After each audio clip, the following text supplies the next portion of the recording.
Hello दोस्तों, स्वागत आपका पीके एग्जाम टूर हब में। आइए, आज का संपादकीय मैटर 90 WPM के हिसाब से चालू होगा। आप लोग आराम से लिखिए। लिखने के बाद आप लोग मैटर ट्रांसक्राइब कर लिया करिए। इसकी PDF हमारे टेलीग्राम चैनल पे मिल जाएगी, जिसका लिंक हम कमेंट बॉक्स और डिस्क्रिप्शन दोनों में डालेंगे।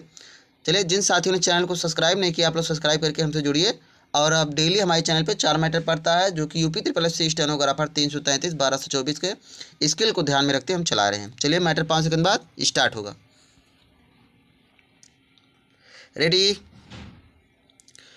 स्टार्ट।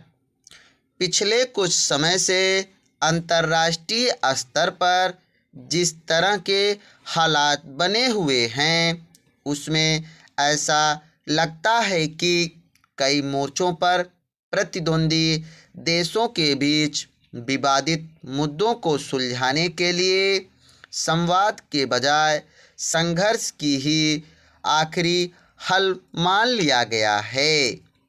हैरानी की बात यह है कि युद्ध के खिलाफ शांति का पाठ पढ़ाने वाले कुछ ताकतवर देशों के नेताओं को भी अपने प्रभाव से संघर्ष को टालने के रास्ते तलाश करना प्राथमिक नहीं लगता।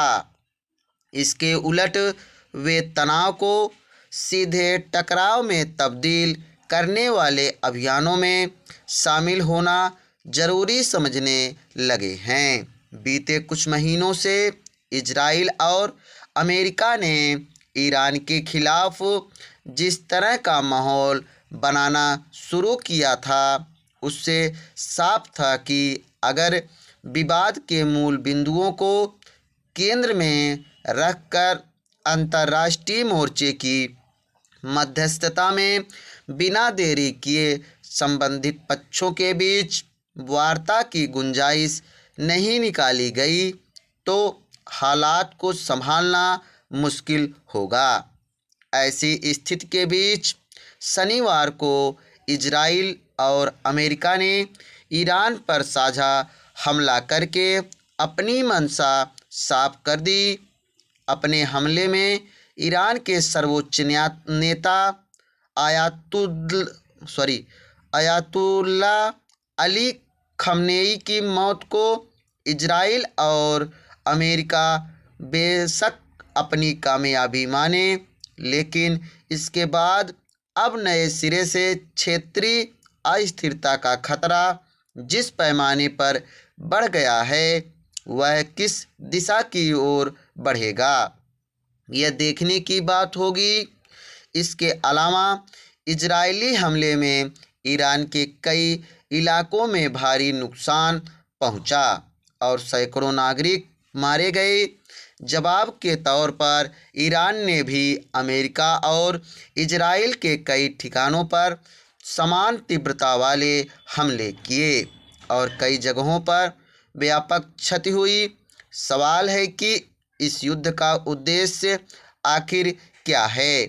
अमेरिका के राष्ट्रपति डोनाल्ड ट्रंप का कहना है कि मकसद सैन्य ठिकानों को निशाना बनाने से आगे ईरान की सत्ता में बैठी व्यवस्था को हटाना है।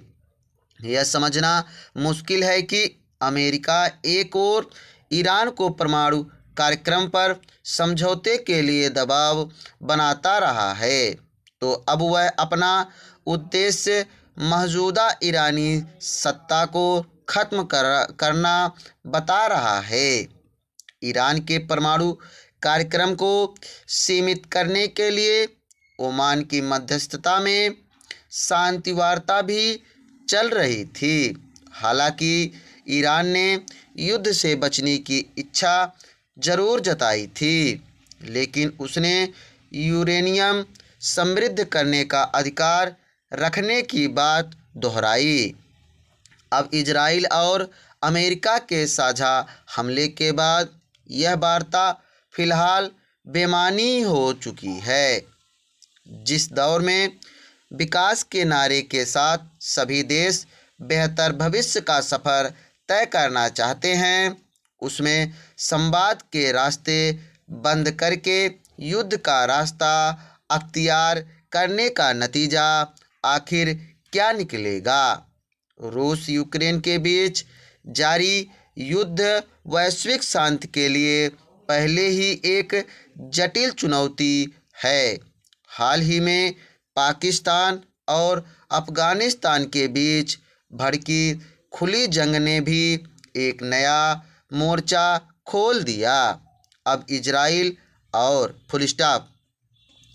आशा है कि आप लोगों ने मैटर अच्छी तरह लिखा होगा। हमने ये मैटर 90 की स्पीड से बोला है, आप लोग आराम से लिख के ट्रांसक्राइब करिए। इसकी पीडीएफ हमारे टेलीग्राम चैनल पे मिल जाएगी, जिसका लिंक कमेंट बॉक्स और डिस्क्रिप्शन दोनों में डाल देंगे। जिन साथियों ने चैनल को सब्सक्राइब नहीं किया, आप लोग सब्सक्राइब करके हमसे जुड़िए और मैटर आराम से लिखिए। थैंक यू, धन्यवाद।